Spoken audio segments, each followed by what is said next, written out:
Hello guys, मैं वापस आ गया एक और नई इंटरेस्टिंग मूवी लेकर। और आज मैं जिस मूवी को एक्सप्लेन करने वाला हूँ उस मूवी का नाम है द लास्ट स्टैंड। इसलिए समय को ज़्यादा ना वेस्ट करते हुए आइए करते हैं मूवी को स्टार्ट। मूवी की स्टार्टिंग में हमें एक कार में एक ऑफिसर को दिखाते हुए होती है जो अपना नाश्ता पानी कर रहा होता है। तभी उसके बगल से एक कार बहुत तेजी से होकर गुजर जाती है, जिसका उस ऑफिसर को कुछ पता नहीं चलता। उसे लगता है कि कोई हेलीकॉप्टर उसके ऊपर से निकला है जिसकी लाइट बंद है, और ये सीन यहीं पर कट हो जाता है। फिर अगले सीन में हमें समरटन जंक्शन विलेज को दिखाया जाता है जिसका शेरिफ हमारा हीरो रे होता है। जब रे विलेज में एंटर करता है तो एक आदमी उससे कहता है, मैंने सुना था कि तुम आज नहीं आ रहे हो, आज तुम्हारा वीकेंड है। और उसके जूते देखकर कहता है, क्या तुम शिकार पर जा रहे हो? तो ये सुनकर रे कहता है, नहीं, मैं अंडरकवर हूँ और किसी को तो यहाँ होना चाहिए देखभाल के लिए। तो वो आदमी कहता है, ओके रे, किसी को पता नहीं चलेगा। और ये कहकर वहाँ से जाने लगता है कि तभी रे कहता है, वेट, तुम अपनी कार को फायर जोन में खड़ा कर रहे हो। ये सुनकर वो आदमी अपनी कार की रे को दे देता है और वहाँ से चला जाता है। इसके बाद रे एक कैफ़े में चला जाता है और वहाँ कॉफ़ी पीने लगता है कि तभी रे के पीछे दो लोग बात कर रहे होते हैं। उसमें से एक आदमी जिसका नाम बर्न होता है वो अपने साथी से कहता है, तुम्हें पूरी तरह से तैयार होना होगा, समझे? ये सुनकर रे उन दोनों से कहता है, कैसे हो दोस्तों? तो बर्न कहता है, कुछ नहीं शेरिफ, बस ऐसे ही कुछ बात कर रहे थे। और कहता है, अब हम चलते हैं शेरिफ। तो रे कहता है, ओके, अपना ख्याल रखिए। फिर वो दोनों वहाँ से जाने लगते हैं, लेकिन रे को उन दोनों पर शक हो जाता है और बाद में वो उनके ट्रक का नंबर नोट कर लेता है। इसके बाद हमें 3 लोगों को दिखाया जाता है जो निशानेबाजी की प्रैक्टिस कर रहे होते हैं, और उन लोगों का नाम जेरी, लुइस और जिगी होता है। इसके बाद जेरी निशाना लगाने लगता है। वो ऐसा निशाना लगाता है जिससे उसकी नाक फूट जाती है। फिर बाद में वहाँ रे आ जाता है, तो रे को देखकर जेरी जिगी के पीछे छिपने लगता है। फिर रे वहाँ पर आकर उनसे कहता है, क्या कोई मुझे बता सकता है कि मेरी आधी फौज यहाँ पर निशानेबाजी क्यों कर रही है? तो जिगी कहता है, रे, हमें माफ़ कर दो, हम तो बस ऐसे ही, और वैसे भी गांव में करने के लिए कोई काम नहीं था। तो ये सुनकर रे कहता है, अच्छा, तो मैं तुम्हें कुछ काम देता हूँ। फिर रे उस ट्रक का नंबर निकालकर उनको दे देता है और उनसे कहता है, इस नंबर का पता करो। तो जेरी उस नंबर को ले लेता है और कहता है, मैं पता करता हूँ। फिर रे लुइस से कहता है, क्या तुम्हारे पास इस गन का परमिट है? तो लुइस कहता है, हाँ है, ये लो। फिर लुइस परमिट दिखाता है, तो उस परमिट को देखकर रे कहता है, तुमने म्यूजियम बनाया हुआ है? तो लुइस कहता है, हाँ, और कागजी कार्रवाई भी पूरी है। और कहता है, मैंने जेरी के साथ ये सब जानबूझ के नहीं किया है। तो रे लुइस की गन निकालकर कहता है, दो, मैं चला के दिखाता हूँ। फिर अगले सीन में हमें उस ट्रक को दिखाया जाता है जिसका नंबर रे ने नोट किया था। फिर बर्न ट्रक से निकलकर अपनी टीम से कहता है, क्या सब तैयारी हो गई? तो एक बंदा कहता है, बॉस, तैयारी तो सब हो गई है, बस वो किसान हमें तंग कर रहा है। ये सुनकर बर्न उससे कहता है, तुमसे एक किसान नहीं संभाला जाता? तुम्हें एक बात बताऊं, तुम सब बेकार हो, अब मुझे ही उससे बात करनी होगी। फिर बर्न उस किसान से बात करने के लिए चला जाता है और उस किसान से कहता है, हेलो चच्चा, कैसे हैं आप? तो वो किसान कहता है, मैं तो ठीक हूँ, पर बताओ तुम मेरी प्रॉपर्टी पे क्या कर रहे हो? तो ये सुनकर बर्न कहता है, चच्चा, मैं एक टीवी कमर्शियल बना रहा हूँ और आपकी प्रॉपर्टी एकदम परफेक्ट है। तभी वो किसान कहता है, दफा हो जाओ मेरी प्रॉपर्टी से। ये सुनकर बर्न कहता है, हमारी कंपनी आपको बहुत सारा पैसा देगी चच्चा। तो वो किसान कहता है, तुमने सुना नहीं मैंने क्या कहा? तो बर्न कहता है, चच्चा, आप एक बार मेरी ऑफर तो सुन लें। तो ये सुनकर किसान कहता है, नो, तुम्हें अपनी ऑफर बताऊं? तभी वो किसान बंदूक निकाल लेता है और बर्न से कहता है, अभी मेरी प्रॉपर्टी से दफा हो जाओ, वरना तुम्हारे जिस्म में गोलियां भर दूंगा। तो बर्न कहता है, ठीक है, जो आपकी मर्जी। और ये कहकर वहाँ से जाने लगता है कि तभी उस किसान को कोई गोली मार देता है और उस किसान की मौत हो जाती है। फिर हमें पुलिस स्टेशन को दिखाया जाता है जहाँ हमें एक लड़की सैरा को दिखाया जाता है जो एक ऑफिसर होती है, और वो लॉकअप में बंद एक आदमी से बात कर रही होती है और उस आदमी का नाम फ्रैंक होता है। दोस्तों, मैं आपको बता दूं कि फ्रैंक सैरा का एक्स बॉयफ्रेंड होता है। तभी वहाँ जेरी आ जाता है और फ्रैंक को गले लगाता है और उससे कहता है, कैसे हो फ्रैंक? फिर जेरी सैरा से पूछता है, क्या तुम दोनों की सुलह हो गई? तो सैरा कहती है, नहीं। तो जेरी कहता है, क्या फ्रैंक को हवालात में बंद रखना लाजमी है?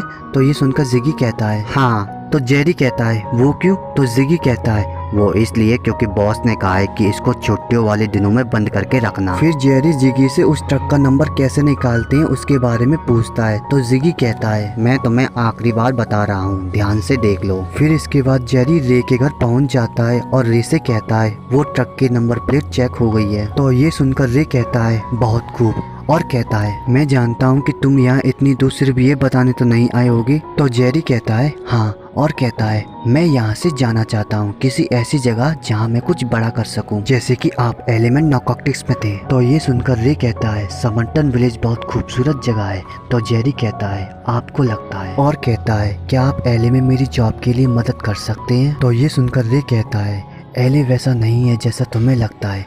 देखो मैं जानता हूँ कि तुम आगे बढ़ना चाहते हो और अगर तुम यही चाहते हो तो मैं मदद करता हूँ। इसके बाद हमें लॉस वेगास सिटी को दिखाया जाता है। फिर हमें जॉन को दिखाया जाता है जो एक FBI एजेंट होता है और वो अपनी टीम से कहता है इतने शॉर्ट नोटिस पे आप आए, आपका शुक्रिया। और कहता है ये एक टॉप सीक्रेट ऑपरेशन है। 45 सेकंड बाद हम एक सजाए मौत के एक कैदी को मूव कर रहे हैं और वो कहती है गैब्रियल कोटेस। कोटेस अंडरवर्ल्ड का सबसे बड़ा डॉन है। इसके बाद कोटेस को बाहर लाया जाता है और उसे गाड़ी में बैठाकर वहाँ से ले जाते हैं। और जब कोटेस को गाड़ी से ले जा रहे होते हैं तभी एक बहुत बड़ा मैग्नेट उसकी गाड़ी से चिपक जाता है और उस गाड़ी को ऊपर ले जाने लगता है। ये देखकर FBI उसको रोकने की कोशिश करती है लेकिन उसे रोक नहीं पाती और वो मैग्नेट उस गाड़ी को बिल्डिंग की छत पर ले आता है जहाँ उसके साथी कोटेस को आजाद कर देते हैं। वहीं FBI उस बिल्डिंग के अंदर आ जाती है और उसकी छत पर जाने लगती है। तो वहीं दूसरी तरफ कोटेस और उसके साथी रोप की मदद से एक बिल्डिंग से दूसरी बिल्डिंग चले जाते हैं और जब FBI उस बिल्डिंग की छत पर आ जाती है तो उन्हें वहाँ कोटेस नहीं मिलता। वहीं कोटेस एक लिफ्ट में जाकर अपने कपड़े बदलने लगता है और दूसरी तरफ FBI कोटेस को ढूंढ रही होती है। तो FBI को गुमराह करने के लिए कोटेस अपने बंदों को जेल की यूनिफॉर्म पहनाकर बाहर दौड़ाने लगता है जिससे FBI उनके पीछे पड़ जाए। फिर FBI एक आदमी को पकड़ लेती है जिसने जेल की यूनिफॉर्म पहनी होती है लेकिन बाद में उन्हें पता चलता है कि वो आदमी कोटेस नहीं है। वहीं दूसरी तरफ कोटेस अपने कपड़े बदलकर वहाँ से चला जाता है। फिर हमें दो FBI एजेंट को दिखाया जाता है जो कोटेस को ढूंढ रहे थे। तभी उनके पीछे कोटेस की कार आ जाती है और उस FBI एजेंट को ठोक देती है। फिर कोटेस गाड़ी से निकलकर उस FBI एजेंट को अपनी गन से मार देता है और उस दूसरी एजेंट जिसका नाम एलिन होता है उसे अपने साथ ले जाता है। फिर बाद में वहाँ जॉन और फिल आ जाते हैं तो उनको वहाँ उस FBI एजेंट की बॉडी मिलती है लेकिन दूसरी एजेंट एलिन नहीं मिलती। फिर हमें FBI हेडक्वार्टर को दिखाया जाता है जहाँ जॉन अपने एजेंट से कहता है 1 मील की जितनी भी हवाई पट्टियां हैं उन सभी को बंद करवा दो और हर बिल्डिंग के कैमरे को चेक करो। तो ये सुनकर वो एजेंट कहता है ये बहुत मेहनत का काम है। तो जॉन कहता है तो मेहनत करो। फिर जॉन उस आदमी के पास चला जाता है जो कोटेस जैसे कपड़े पहनकर भाग रहा था और उससे पूछता है उसने तुम्हें कितने पैसे दिए। तो ये सुनकर वो आदमी अलग लैंग्वेज में बात करता है। तो उसके बगल वाला एजेंट उस लैंग्वेज को ट्रांसलेट करता है और कहता है ये कह रहा है कि आप क्या पूछ रहे हैं। तो जॉन कहता है इससे ये पूछो कि इसने ये कपड़े क्यों पहने हैं। तो वो एजेंट उससे वो पूछता है तो वो उसे बता देता है। ये सुनकर वो एजेंट कहता है ये कह रहा है कि ये डच नेशनल फुटबॉल टीम को सपोर्ट करता है। तो ये सुनकर जॉन कहता है ये क्या मतलब हुआ,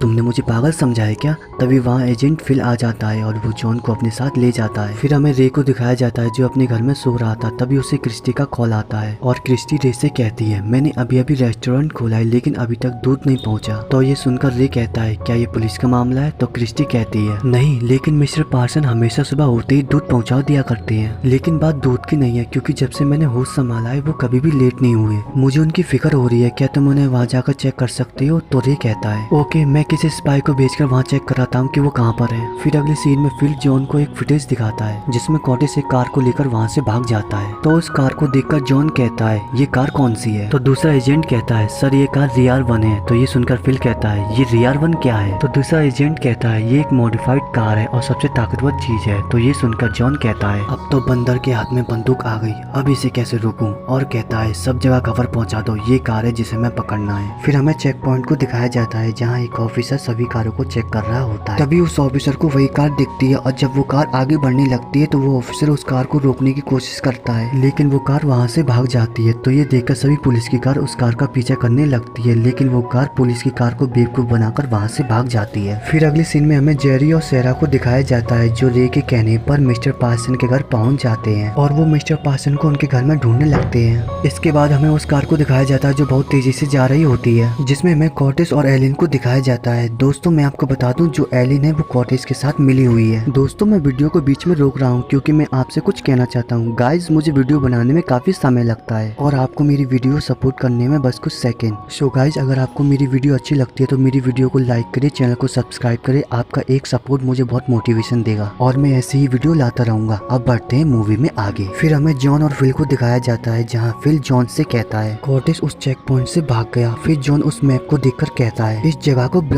कर दो। तभी फिल कहता है वो करना क्या चाहता है। ये सुनकर जॉन कहता है वो शायद मैक्सिको जाना चाहता है लेकिन ये नामुमकिन है। तभी फिल कहता है उसने हेलीकॉप्टर क्यों नहीं लिया। ये सुनकर वो दूसरा एजेंट कहता है ये रियर-1 किसी भी हेलीकॉप्टर से ज्यादा तेज है। फिर जॉन कहता है ये बात नहीं है, कॉटेज डॉन तीसरी नस्ल का डॉन है, उसे लगता है कि उसे कोई नहीं पकड़ सकता इसलिए वो खुद गाड़ी चलाकर जाना चाहता है। ये सुनकर फिल कहता है क्या मतलब। तो जॉन कहता है कॉटेज अपनी जवानी की दौर से ही कार रेसिंग कर रहा है और ये साउथ अमेरिका में प्रोफेशनल रेसिंग भी कर चुका है, उसकी ड्राइविंग कमाल की है। फिर जॉन को कॉटेज का कॉल आता है और कॉटेज जॉन से कहता है तुम मेरा रास्ता छोड़ दो वरना तुम्हारी खूबसूरत एजेंट मारी जाएगी, और ये कहकर वो फोन को बाहर फेंक देता है। फिर हमें रे को दिखाया जाता है जिसको जेरी का कॉल आता है और जेरी रे को बताता है हम मिस्टर पार्सन के घर पर है और हमें उनकी बॉडी मिली है, उनकी हत्या कर दी गई है। तो ये सुनकर रे कहता है मैं अभी आ रहा हूँ। इसके बाद हमें उस कार को दिखाया जाता है जिसका पीछा एक हेलीकॉप्टर कर रहा होता है। फिर हमें जॉन को दिखाते हैं जो एक ऑफिसर से कहता है वो कार कुछ ही देर में वहाँ आने वाली है। तो वो ऑफिसर कहता है आप परेशान मत हो, हम इसे संभाल लेंगे। फिर हमें उस जगह को दिखाया जाता है जहाँ पुलिस वालों ने उस जगह को ब्लॉक कर दिया होता है। फिर हमें कॉटेज को दिखाया जाता है जो अपने फोन पर कहता है 5 मिनट में मूव। इसके बाद 2 कार वहाँ उस रास्ते पर आ जाती है और उस कार में कुछ लोग वहाँ उन पुलिस वालों पर फायरिंग करने लगते हैं और बाद में एक बड़ा बुलडोजर उन कारों को अपने रास्ते से हटा देता है। फिर बाद में कॉटेज की कार वहाँ से बड़े आराम से निकल जाती है और इसकी खबर जॉन को मिलती है जिससे उसको बहुत हैरानी होती है। फिर हमें रे को दिखाया जाता है जो मिस्टर पार्सन के घर जा रहा होता है। फिर रे मिस्टर पार्सन के घर पहुँच जाता है तो जिगी रे से कहता है ये शायद चोरी की वारदात है जो कत्ल में बदल गई।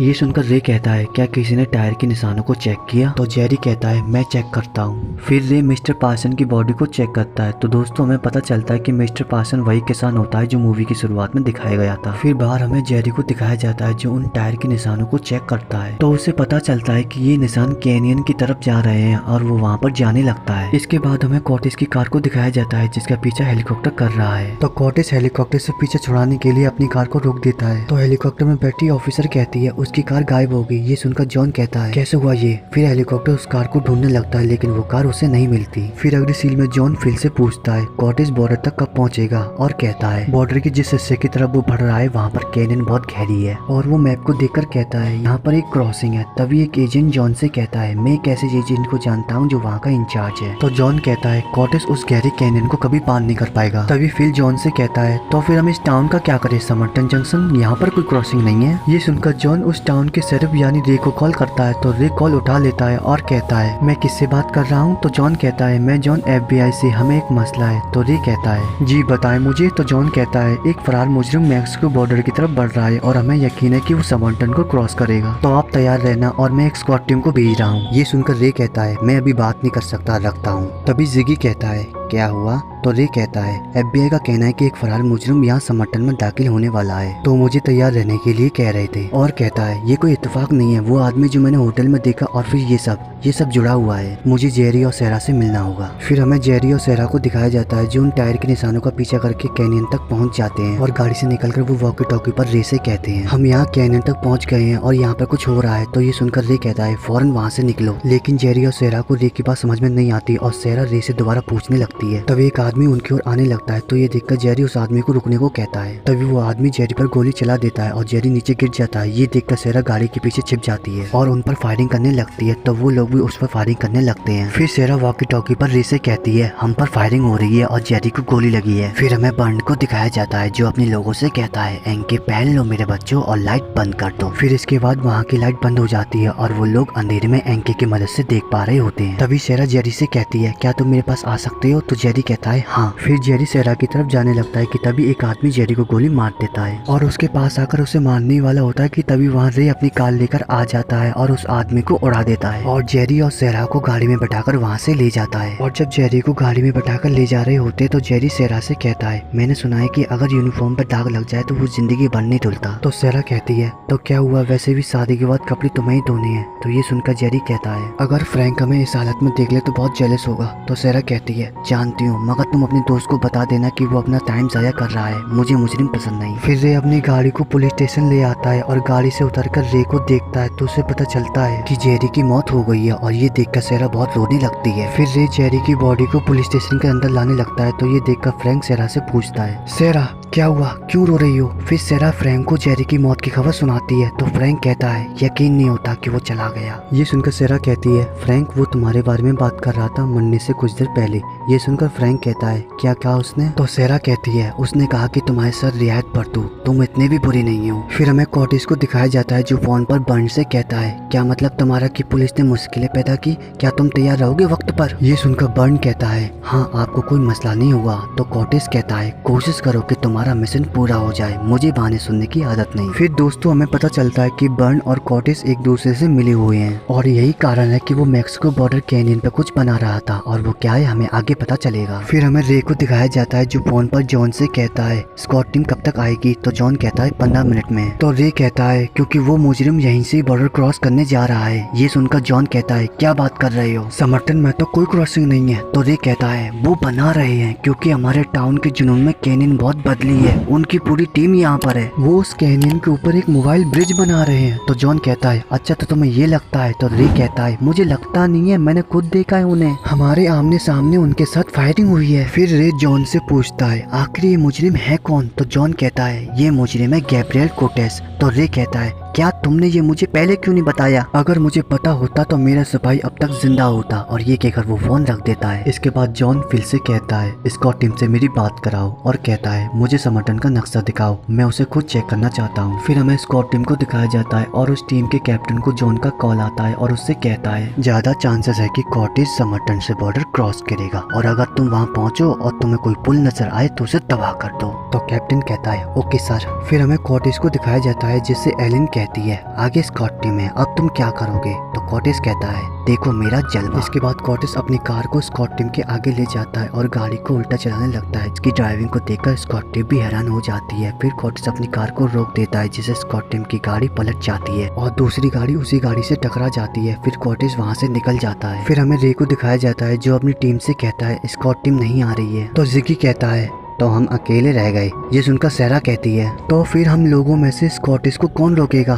तो जिगी कहता है ये हुकूमत का काम है, वो उनकी हिरासत में था, उनके हाथ से निकला, ये हमारी प्रॉब्लम है ही नहीं। ये सुनकर रे कहता है सही कहा तुमने, लेकिन अगर वो मेरे टाउन से गुजरेगा तो वो मेरी प्रॉब्लम है। तो जिगी कहता है ठीक है रे। तभी फ्रैंक रे से कहता है रे लगता है कि तुम्हारे पास आदमी कम है, मैं भी आता हूँ। तो रे उसकी बात मान जाता है और उसे छोड़ देता है और उससे कहता है आज से तुम भी हमारे साथी हो। ये सुनकर फ्रैंक कहता है मैं तुम्हें मायूस नहीं करूंगा रे। फिर हमें जॉन को दिखाया जाता है जो वो उस दिन की फुटेज देख रहा होता है जब कॉटेज उसकी कैद से फरार हो गया था। तभी जॉन को कुछ शक होता है और वो फिर से कहता है हमारे सारे डिवीजन के अकाउंट चेक कराओ, मुझे लगता है कि हम में से कोई कॉटेज के साथ मिला हुआ है। फिर हमें कॉटेज की कार को दिखाया जाता है जो बहुत तेजी से समर्थन की ओर जा रही होती है। फिर हमें जॉन को दिखाया जाता है जो फिर से कहता है वॉशिंगटन कॉल करो और उनसे कहो कि हमें समर्थन और उसके इर्द गिर्द के इलाके की सैटेलाइट इमेजेस चाहिए। और कहता है हम समर्थन जल्द से जल्द कैसे पहुंच सकते हैं। तो वो दूसरा एजेंट कहता है हम चार्टर प्लेन से जल्दी जा सकते हैं। फिर हमें रे को दिखाया जाता है जो अपनी टीम से कहता है क्या तुम सब तैयार हो। तो जिगी कहता है हाँ मगर हम उनके बड़े बड़े हथियारों के मुकाबले में ये छोटी छोटी बंदूकें और चाकू लेकर क्या करेंगे। ये सुनकर रे कहता है मेरे पास एक आइडिया है।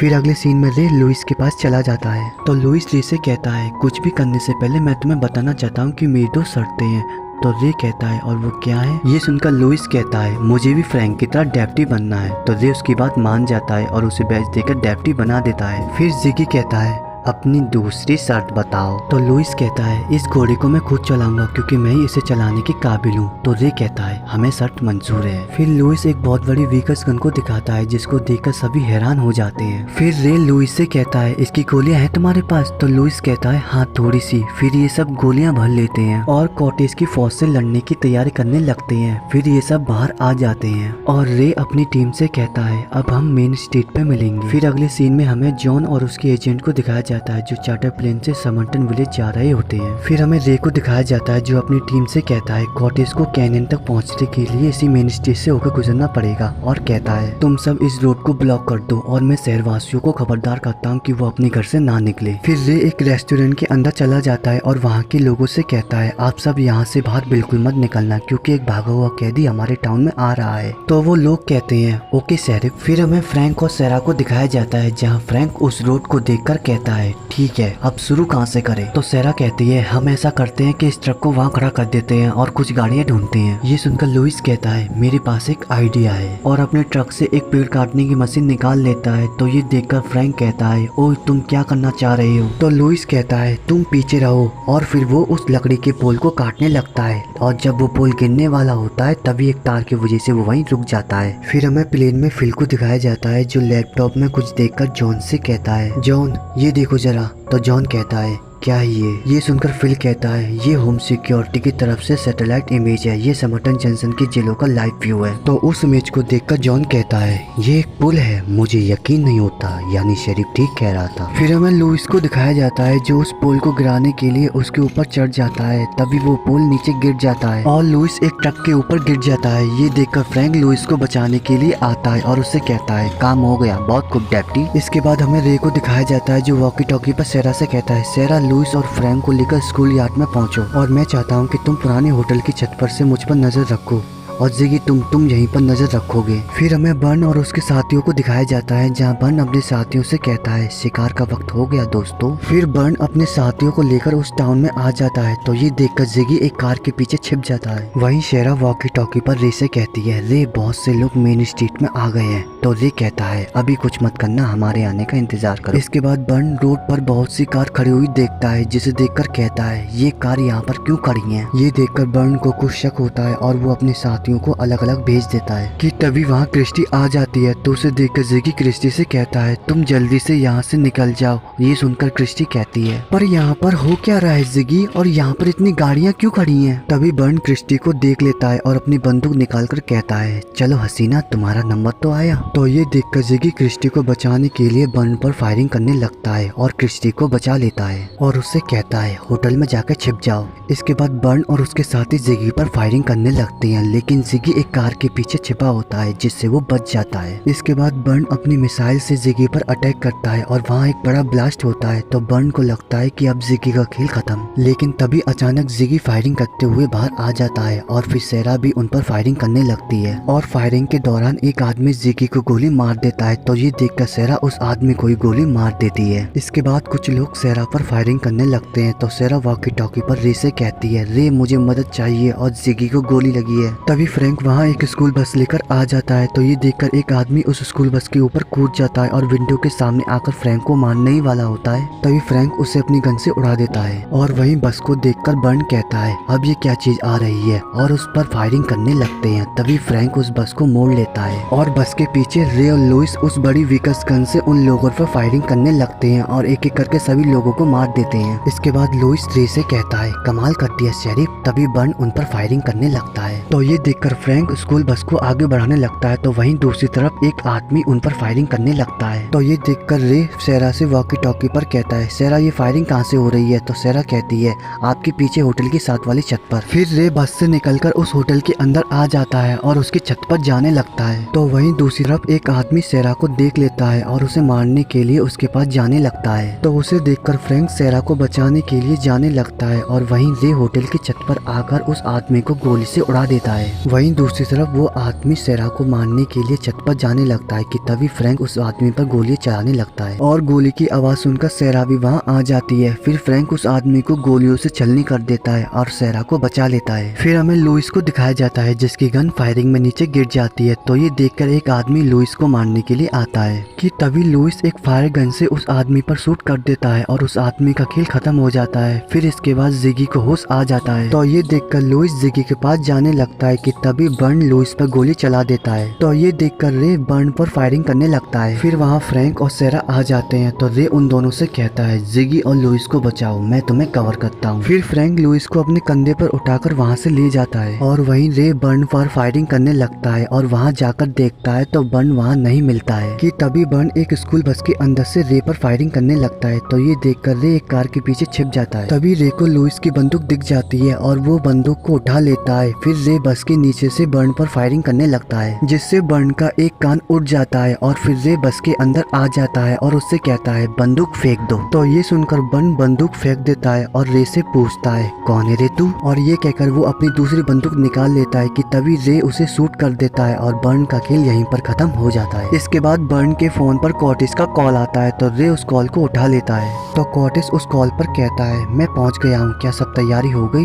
तो रे कहता है हाँ सब तैयारी हो गई। ये सुनकर कॉर्टिस अपनी कार को वहाँ ले आता है कि तभी सेरा और फ्रैंक उस पर फायरिंग करने लगते हैं, लेकिन इसके बावजूद वो वहाँ से भाग जाता है। फिर इसके बाद कॉर्टिस एलिन से कहता है अब हमारा साथ यहीं तक था, और ये कहकर वो एलिन को बाहर फेंक देता है। और जब कॉर्टिस उस खेत के रास्ते से जा रहा होता है तभी रे अपनी कार को वहाँ ले आता है और वो कॉर्टिस की कार को रोकने लगता है। इसके बाद कॉर्टिस रे की कार को अपनी कार से गिराने लगता है कि तभी रे अपनी गन से उस पर फायर करने लगता है जिससे कॉर्टिस उसे छोड़ देता है और वो खेत में जाके छिप जाता है। फिर कुछ देर बाद कॉर्टिस अपनी पूरी स्पीड से वहाँ से भागने लगता है कि तभी रे की कार वहाँ आ जाती है और उसे रोकने लगती है जिससे कॉर्टिस की कार एक ट्रैक्टर से टकरा जाती है और इस टक्कर से उसकी कार खराब हो जाती है। फिर कॉर्टिस कार से निकलकर ब्रिज की ओर जाने लगता है और जब वो उस ब्रिज पर पहुंच जाता है तो उसे वहाँ रे खड़ा मिलता है जो उसी के आने का इंतजार कर रहा था। फिर कॉर्टिस रे से कहता है तुमने मेरी कार बर्बाद कर दी। तो रे कहता है और तुमने मेरी छुट्टी बर्बाद कर दी। तो ये सुनकर कॉर्टिस कहता है मेरी बात सुनो शेरिफ, तुम्हें सिर्फ इतना करना है कि मुझे इस बॉर्डर के पार जाने दो और बदले में मैं तुम्हारे अकाउंट में $5 मिलियन डाल दूंगा और हम अच्छे दोस्तों की तरह अलग हो जाएंगे। ये सुनकर रे कॉर्टिस के लिए हथकड़ी निकाल लेता है जिसका साफ मतलब होता है कि रे को ये डील मंजूर नहीं। फिर रे उन हथकड़ी को कॉर्टिस की तरफ फेंक देता है और उससे कहता है हथकड़ी पहन लो या फिर मैं आऊं। तो ये सुनकर कॉर्टिस कहता है लगता है कि तुम्हें ऐसे समझ में नहीं आएगा, तुम्हारा वक्त खत्म बेवकूफ, और ये कहकर वो रे पर अटैक करने लगता है। तो रे कॉर्टिस को जमीन पर गिरा देता है, वहीं कॉर्टिस रे को पकड़ लेता है। फिर रे अपने आप को छुड़ाने के लिए कॉर्टिस के मुंह को दबाने लगता है। तो ये देखकर कॉर्टिस अपने पैरों से रे का गला दबाने लगता है। तो रे कॉर्टिस के मुंह पर एक घुसा मारता है और उसे ऊपर उठाकर नीचे दे मारता है जिससे कॉर्टिस उसे छोड़ देता है और फिर रे कॉर्टिस को घसीटकर ले जाने लगता है कि तभी कॉर्टिस एक चाकू निकालकर रे के पैर में घुसा देता है और रे को मारने लगता है। तभी रे कॉर्टिस के सिर को ब्रिज की बाउंड्री पर दे मारता है जिससे कॉर्टिस का सर चकराने लगता है। फिर रे उस चाकू को निकालकर कॉर्टिस के पैर में घुसा देता है जिससे कॉर्टिस नीचे गिर जाता है। फिर कॉर्टिस रे से कहता है ओके मैं तुम्हें $20 मिलियन दूंगा, बस मुझे जाने दो। तो ये सुनकर रे हथकड़ी उठा लेता है और कॉर्टिस से कहता है तुम्हें गिरफ्तार किया जाता है। फिर हमें समरटन टाउन को दिखाया जाता है जहां FBI पुलिस आ जाती है। तो उन्हें देखकर फ्रैंक कहता है देखो अब आई है FBI पुलिस। फिर जॉन सेरा और फ्रैंक से पूछता है क्या हुआ यहाँ पे और कॉर्टिस कहाँ पर है? तो सेरा कहती है शेरिफ उनके पीछे गया है और मुझे इस वक्त कॉर्टिस से ज्यादा उनकी फिक्र हो रही है। तभी फ्रैंक कहता है हे लगता है तुम दोनों खुशकिस्मत हो, वो देखो। फिर हमें रे को दिखाया जाता है जो गाड़ी में बैठकर आ रहा था और उसके पीछे पीछे कॉर्टिस भी आ रहा था, इसके हाथ बंधे हुए थे। ये सब देखकर FBI हैरान हो जाती है। इसके बाद FBI कॉर्टिस को पकड़ लेती है और उसे गाड़ी में बैठा देती है। तभी वहाँ एलिन आ जाती है तो उसे देखकर जॉन कहता है क्या तुम ठीक हो? तो एलिन कहती है हाँ मैं ठीक हूँ। तो ये सुनकर जॉन कहता है अच्छा शुक्र है उसने तुम्हें नहीं मारा, अगर वो तुम्हें मार देता तो मैं तुम्हें गिरफ्तार कैसे करता। और उससे कहता है मैं जानता हूँ कि तुम और कॉर्टिस दोनों मिलकर पहले रेसिंग किया करते थे, और ये कहकर वो एलन को गिरफ्तार कर लेता है। फिर इसके बाद जॉन रे के पास आकर कहता है मानना पड़ेगा मैंने तुम्हें बहुत अंडर एस्टिमेट किया, तुम सही कानून के रखवाले हो, आसानी से हार नहीं मानते। तो रे कहता है सही कहा, ये मेरा घर है, ये सुनकर जॉन रे से बहुत इम्प्रेस हो जाता है और वहाँ से चला जाता है। इसके बाद फ्रैंक अपना बैच रे को देने लगता है तो ये देखकर रे फ्रैंक से कहता है रख लो इसे, ये तुम्हारा है। तो ये सुनकर फ्रैंक कहता है थैंक्स रे। फिर दोस्तों ये तीनों एक रेस्टोरेंट के अंदर जाने लगते हैं और यहीं पर इस मूवी का एंड हो जाता है। गाइस अगर आपको मेरी एक्सप्लेनेशन अच्छी लगी है तो प्लीज मेरी वीडियो को लाइक करें, चैनल को सब्सक्राइब करें और अपना ख्याल रखें। अब मिलता हूँ आपसे अगली वीडियो में।